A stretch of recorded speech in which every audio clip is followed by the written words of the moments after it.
तर या ठिकाणी आपण क्वेश्चन नंबर 14 सॉल्व करणार आहे. तर क्वेश्चन नंबर 14 दिलेला आहे. An iron nail changes its colour from red to orange red and then bluish white when heated strongly in a flame. जर फ्लेममध्ये आपण जर त्याला खूप स्ट्रॉंगली गरम केलं तर पहिले रेड कलरपासून त्याचं रेडिश ऑरेंजमध्ये होतं आणि खूप जास्त आणखीन गरम केलं तर ब्लूइशमध्ये होतं, ब्लूइश व्हाईटमध्ये. This change of colour can be explain on the basis of. तर हे कोणत्या बेसिसवरती एक्सप्लेन केलेलं आहे, कोणत्या लॉनुसार ही एक्सप्लेन झालेलं आहे, तर ते आपल्याला या ठिकाणी सांगायचं आहे. तर हा क्वेश्चन 2019ला आलेला होता. तर याचे 4 ऑप्शन आहे. तर 4 ऑप्शनपैकी पहिलं ए ऑप्शन आहे Newton's law of cooling, second B option Kirchhoff's law, C आहे वेन्स डिस्प्लेसमेंट लॉ आणि डी ऑप्शन आहे स्टीफन्स लॉ ऑफ रेडिएशन. तर या 4 लॉपैकी कोणते लॉ आपल्याला लॉच्या अंडर ही क्वेश्चन आहे तर ते आपण या ठिकाणी डिस्कस करू आणि सॉल्व करू.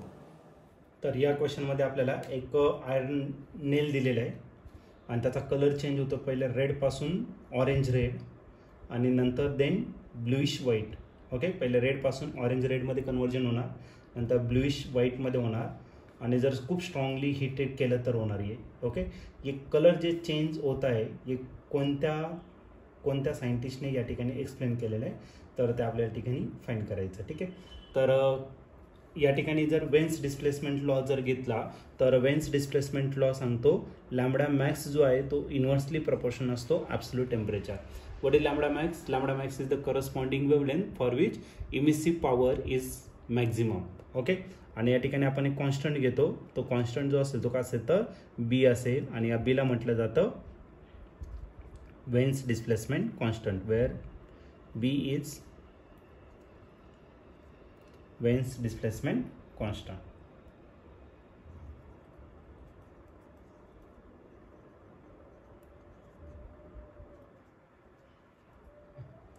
तर आपल्याकडे टोटल 7 कलर आहे.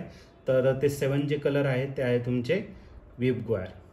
ओके, तर वेवलेंथ या ठिकाणी काय असते, सगळ्यात जास्त वेवलेंथ असते तुमची रेड कलरची. आणि या ठिकाणी बघा तुम्हाला कसं दिलेलं आहे, लॅम्बडा मॅक्स जो आहे तो कसा आहे inversely proportional to the temperature.